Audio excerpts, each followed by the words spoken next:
Hi there, it's Kim Denny with Inspired, and today I am going to show you how to string your mini design. I call these minis, they're not really that mini.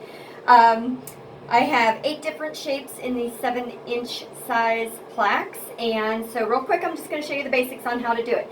So what you'll do first is you'll take your string and you just tie it on to any nail. Just tie it around there twice so it makes a knot. It's a real simple little knot there.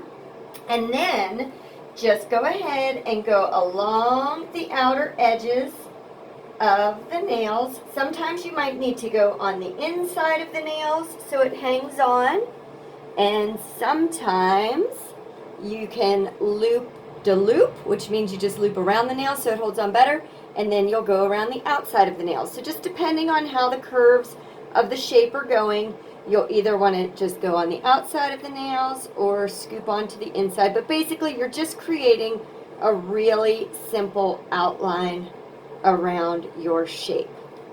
Okay? So we have that done on our Brontosaurus here.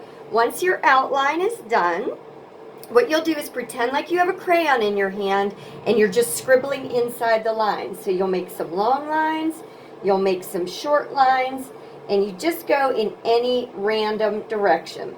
Now what you want to be careful about is you don't want to go outside of the shape. So you don't want to go from there to there, because then that's going to cover up the shape of your dinosaur. So you want to leave that space empty.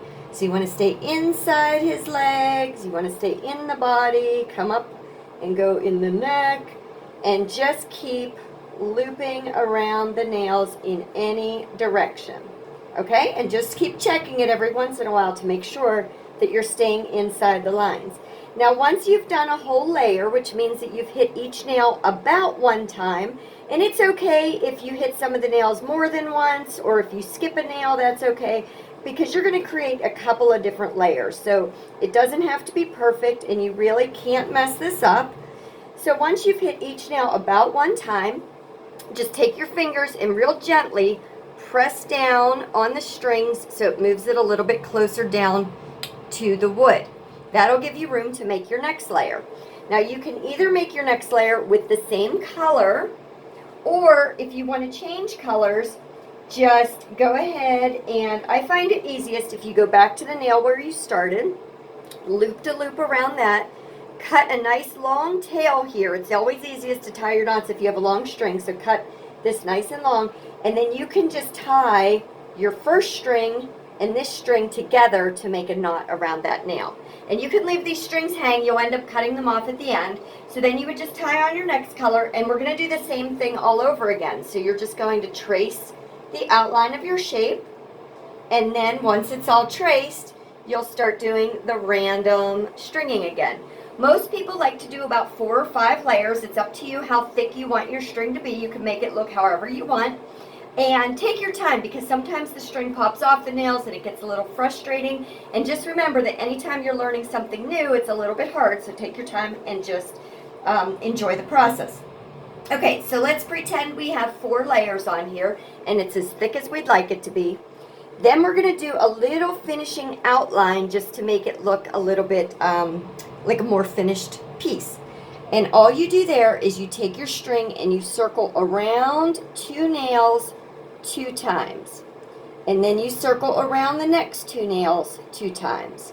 And then the next 2 nails 2 times. And you keep going all the way around, and that's going to give you this nice dark outline along the edge that's going to make your piece look really nice and finished at the end. So if you pretend that this is nail A and this is nail B, you're going to circle around A and B 2 times, and then circle around B and C 2 times, and then C and D 2 times, and keep going all the way around. Once you get back to the beginning, cut that nice long tail, tie it off again to the other string, or just tie it on to whatever nail that you're on. And then what I like to do is take a little drop of either super glue or craft glue and put a little drop of glue on each knot, let it dry, and then take your scissors and trim as closely as you can without cutting any important strings to cut off these tails.